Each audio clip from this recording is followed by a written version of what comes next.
Namaste, dear students.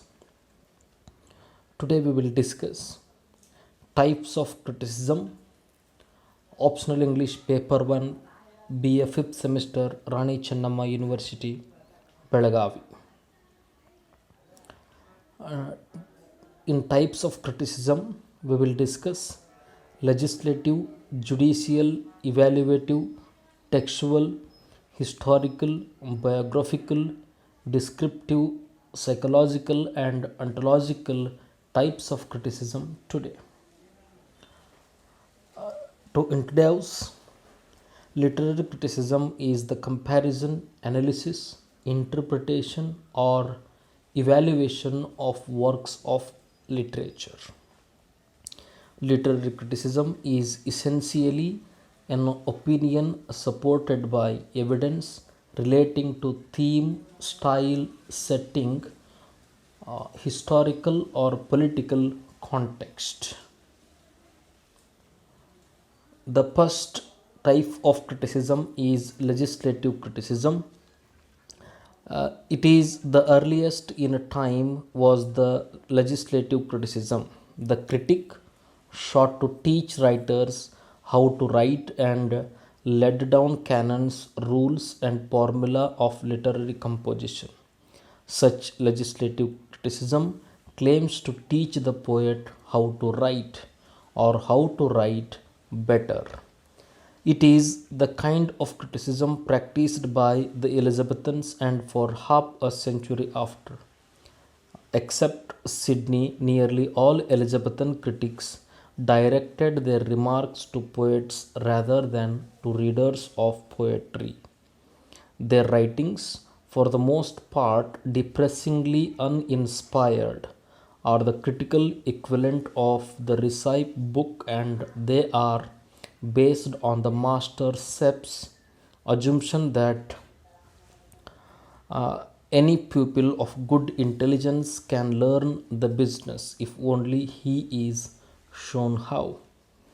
Legislative criticism is a thing of the past now. In England, indeed in Western Europe, it dominated the 16th century and died in the course of 17th, with Dryden representing the point of change. Elizabethan critics directed. The next type of criticism is judicial criticism. Judicial criticism seeks at least to be the product of opinion, that is, capable of giving some intelligent account of itself.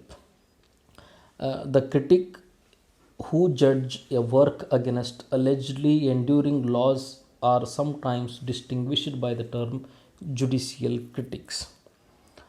Such criticism engages in analysis, the examination of the parts and their relation to the whole.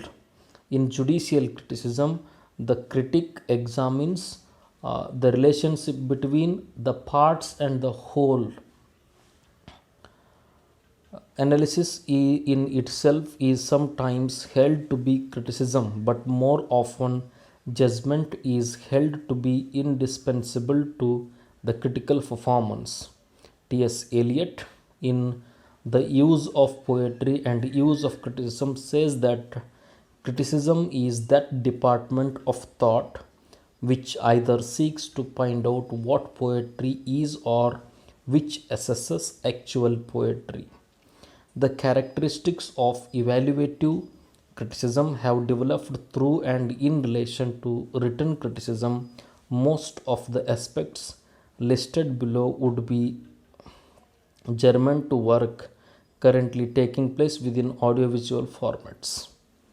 In the 21st century, lacking awareness of the practice of evaluative criticism.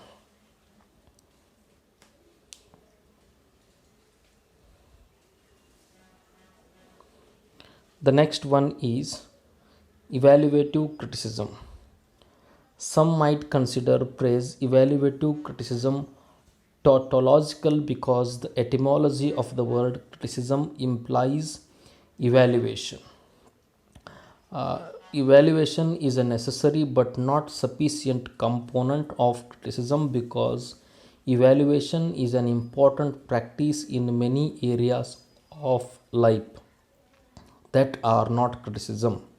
Evaluative criticism also involves communicating an understanding of a work which often includes but is not equivalent to presenting an account of its meaning. Awakening perception by drawing attention to aspects of the work.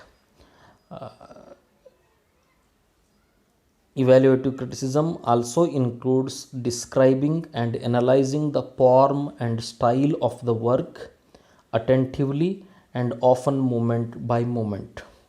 A practice known as close reading in order to adjust perception and bring to light the previously unseen, unheard, explain inner workings, refine interpretations, justify and evidence evaluative claims, and deepen the experience of the reader. Appreciating the work and encouraging others to appreciate is the job of evaluative criticism. Appreciation is not something casually adopted, but more fundamentally a mode of apprehension that starts with an expectation of value and precedes as a structured perception of value. One believes that paying the work the right sort of attention, something that may require training and experience, will be the worth one's while and lead to a valuable experience. Appreciation is often admiring, but it may also carry the sense of taking full or sufficient account of, as in, for example, appreciating a problem rather than feeling thankful or grateful for or valuing highly. The next job of evaluative criticism is recognizing and responding to the particularity and irreducibility of the work. In what way is it distinctive? The English literary critic A.R. Lewis wrote that the critic should regard the work as something that should contain within itself the reason why it is so and not otherwise. Detecting the work's qualities, the distinguishing characters, traits, and attributes, and how they are generated. These may be, for example, formal, emotional, behavioral, representational, or historical. Gauging the capacity of the work to engage and stimulate our faculties of perception is another job of evaluative criticism. Identifying and being knowledgeable about relevant artistic context and traditions, authorial, generic, stylistic, to reveal aspects of the work that only manifest when pursued with these in mind and to show ways in which it is different, atypical, and perhaps exceptional. Acknowledging the work as something made by people and designed to achieve some ends that may or may not be accomplished. An important part of evaluation is the recognition that it has been made and made well or not so well. Criticism recognizes that certain things may be achieved or not. Lewis believed that the critic should not merely react to the completed work but to a sense of maker's creativity and choices, to the implied activity of its composition. This creativity will sometimes manifest as a distinctive personal style which criticism will evaluate for its qualities and efficacy. Acceptance, expressing dissent in order to seek assent. There is a nonconformist impulse in evaluative criticism that serves evaluation. The critic feels that the work has been overrated or not rated highly enough, and this misjudgment needs rectifying in order to gain peer recognition.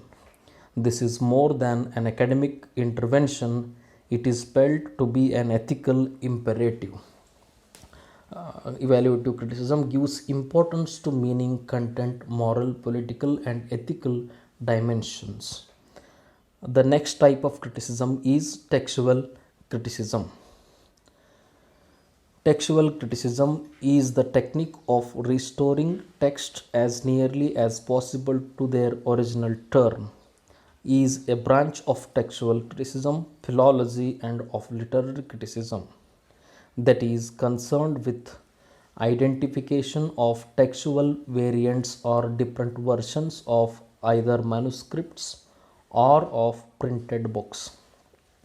In textual criticism, the critic tries to find out or identify variants in text, and he also tried to find out different versions of the same manuscript or printed book. Such texts may range in dates from the earliest writing in cuneiform impressed on clay, for example, the multiple unpublished versions of a 21st century author's book. Historically, writers who were paid to copy documents may have been illiterate, but many were simply copyists, mimicking the shapes of letters without necessarily understanding what they meant. This means that unintentional alterations were common when copying manuscripts by hand. Intentional alterations may have been made as well. For example, the censoring of printed book for political, religious, or cultural reasons. The objective of textual critics' work is to provide a better understanding of the creation and historical transmission. The study of formal documents such as deeds and charters belong to the science known as diplomatics. The study of writing on stone is part of epigraphy.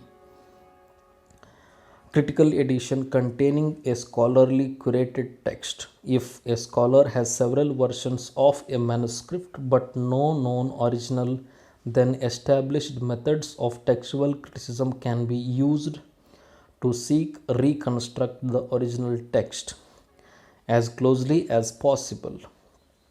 The same methods can be used to reconstruct intermediate versions or recensions of a document's transcription history depending on the number and quality of the text available. The next type of criticism is historical criticism. Historical criticism refers to the study of literary texts, particularly ancient texts and especially the Bible, in terms of their historical origins and development within those contexts. It is also known as historicism or higher criticism. This kind of criticism focuses mainly on the subject's relevance, relationship with, and influence upon the historical period in which it was written. A historical critic looks at how the time period influenced the writing of the work, as well as how events in the author's life influenced him or her. A work of historical criticism posits a thesis about the author or time period based on the subject. Thus, historical criticism looks at texts in the same way as a historian looks at historical documents in order to learn what they reveal about the historical and socio-cultural circumstances in which they were produced. New historicism shares this interest in the historical context within which texts were produced, but also acknowledges that the act of reading texts is as much a product of the historical context within which it is done as the writing of texts is.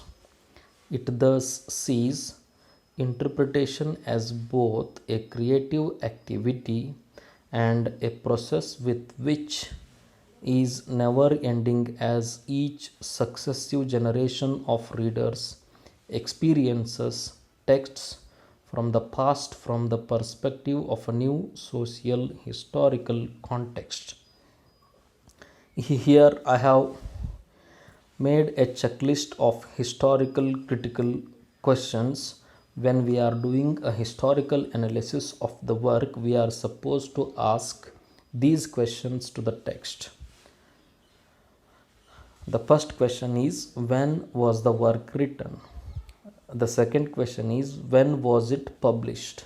Next question is, how was it received by the critics and public and why?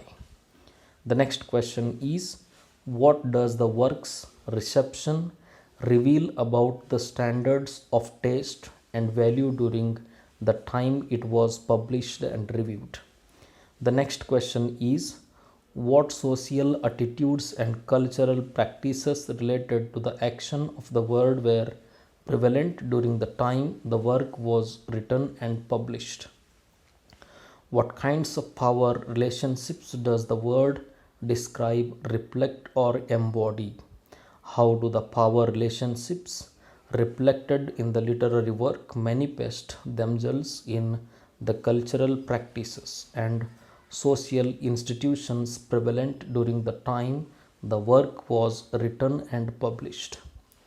To what extent can we understand the past as it is reflected in the literary work? To what extent does the work reflect differences from the ideas and values of its time? Historical criticism seeks greater understanding of biblical texts by analyzing the historical and social contexts in which they developed.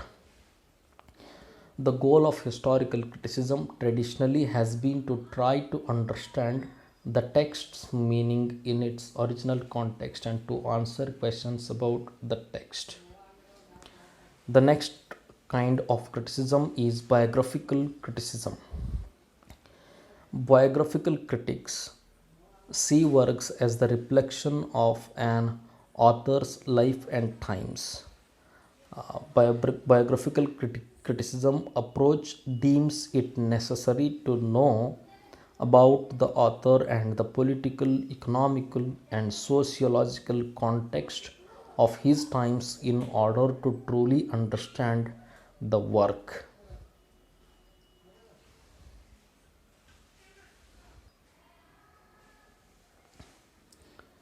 How influences of people, ideas, moments, events evident in the writer's life does the work reflect are very important things to know.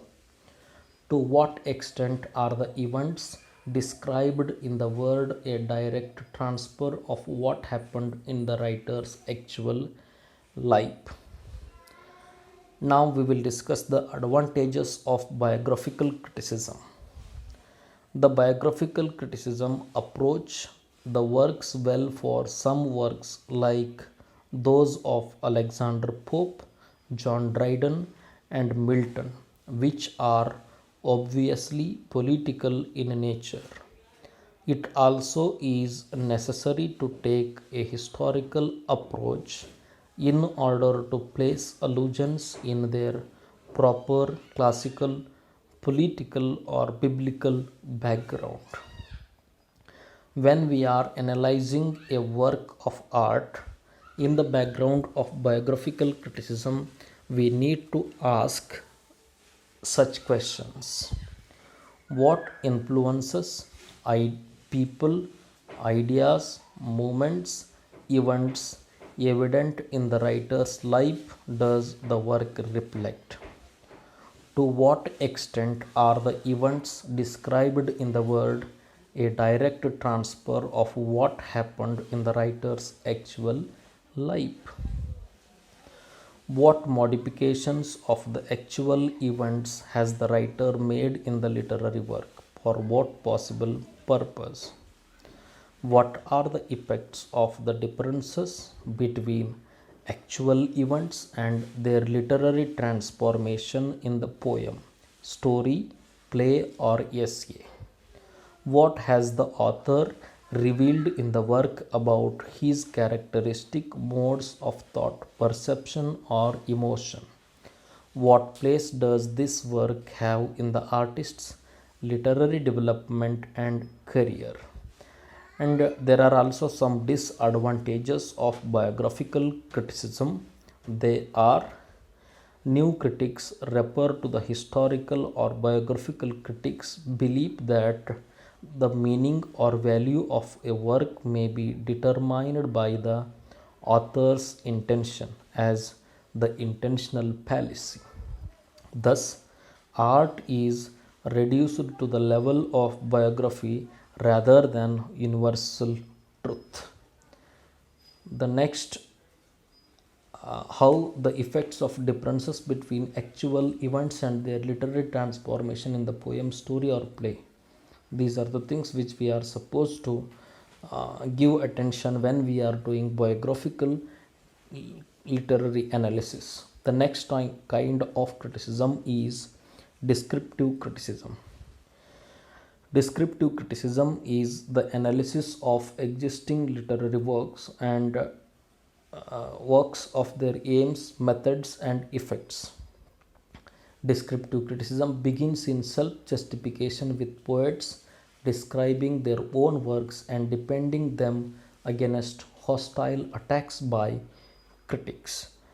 Is the analysis of existing it is by far the most popular of the critical modes, and a large bulk of English criticism is of descriptive type.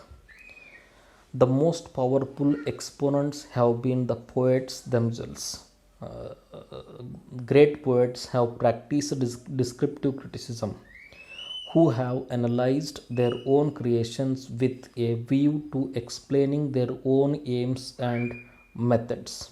As George Watson points out, descriptive criticism begins in self justification, with poets discussing their own works and defending them against hostile attacks, as Dryden has done in his innumerable prefaces.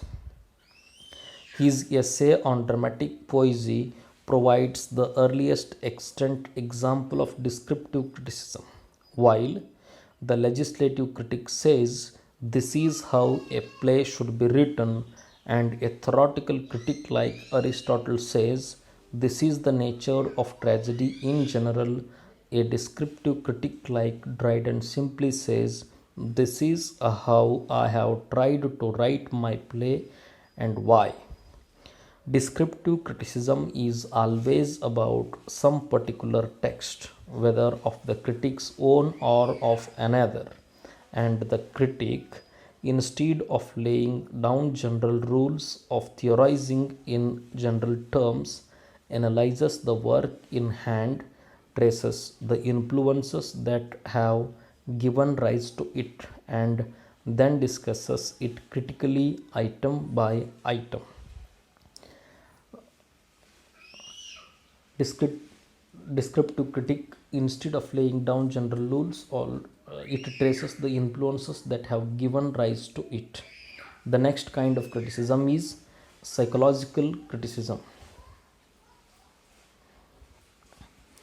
Psychological criticism is also known as psychoanalytical criticism. The psychological criticism is the analysis of an author's unintended message. The main goal of this kind of criticism is to analyze the unconscious elements within a literary text based on the background of the author. Psychological critics view works through the lens of psychology. They look either at the psychological motivations of the characters or of the authors themselves. Although the former is generally considered a more respectable approach, more frequently psychological critics apply Freudian or Jungian psychology to works of literature. Psychological criticism stems from the idea of psychoanalysis. Psychological criticism is used today to interpret the author's unconscious meaning in various works. Pride had analyzed Shakespeare's Hamlet in his book The Interpretation of Dreams. Id, ego, and superego are given importance in psychoanalytical criticism. A Freudian approach often includes pinpointing the influences of a character's psyche, which consists of id. Id is a reservoir of libido or pleasure principle in the unconscious.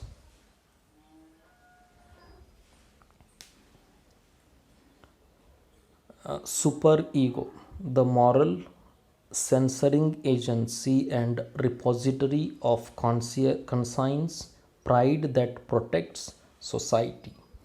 Third one is ego, the rational governing agent of the unconscious that protects the individual. Freudian critics steer toward the sexual implications of symbols and imagery, since Freud theorized that all human behavior derives from libido, sexual energy. Some of the important terms of psychoanalytical criticism are as below. Concave images such as ponds, flowers, cups, and caves are female symbols. Convex images such as skyscrapers, submarines, obelisks, etc., are male symbols. Actions such as dancing, riding, and flying are symbol of sexual pleasure. Water, birth, the female principle, the maternal, the womb, and the death wish. Oedipus complex, a boy's unconscious rivalry with his father for the love of his mother. The Electra complex, a girl's unconscious rivalry with her mother for the love of her father. Critics may also refer to Freud's psychology of child development, which includes the oral stage, the which is eating stage, the anal stage, which is elimination, and the genital, the stage of reproduction. Advantages of psychological criticism are: it is a useful tool for understanding some works in which characters manifest clear psychological issues, like the biographical approach.